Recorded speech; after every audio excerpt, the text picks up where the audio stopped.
आज हम बात करेंगे महाराष्ट्र के गौरवमयी इतिहास की। महाराष्ट्र, जिसे भारत का सांस्कृतिक और ऐतिहासिक हृदय भी कहा जाता है, अनेक महान विभूतियों और ऐतिहासिक घटनाओं का गवाह रहा है।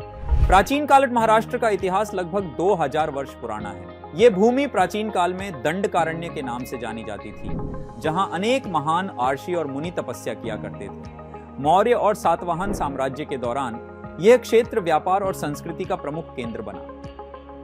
मध्यकाल में महाराष्ट्र ने अनेक महान योद्धाओं को देखा। छत्रपति शिवाजी महाराज, जिन्होंने मराठा साम्राज्य की स्थापना की, इस राज्य के सबसे महान नायक माने जाते हैं। 1674 में उन्होंने रायगढ़ में अपने राज्याभिषेक के साथ स्वतंत्र मराठा साम्राज्य की स्थापना की। शिवाजी महाराज की वीरता, रणनीति और न्यायप्रियता ने उन्हें जनमानस में अमर बना दिया।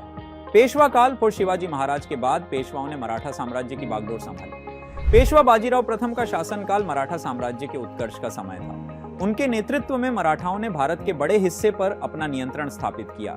ब्रिटिश काल 1818 में तीसरे आंग्ल मराठा युद्ध के बाद महाराष्ट्र का बड़ा हिस्सा ब्रिटिश शासन के अधीन आ गया। ब्रिटिश काल के दौरान यहाँ के लोगों ने स्वतंत्रता संग्राम में महत्वपूर्ण भूमिका निभाई। बाल गंगाधर तिलक, जिन्हें लोकमान्य कहा जाता है, स्वतंत्रता संग्राम के प्रमुख नेता बने।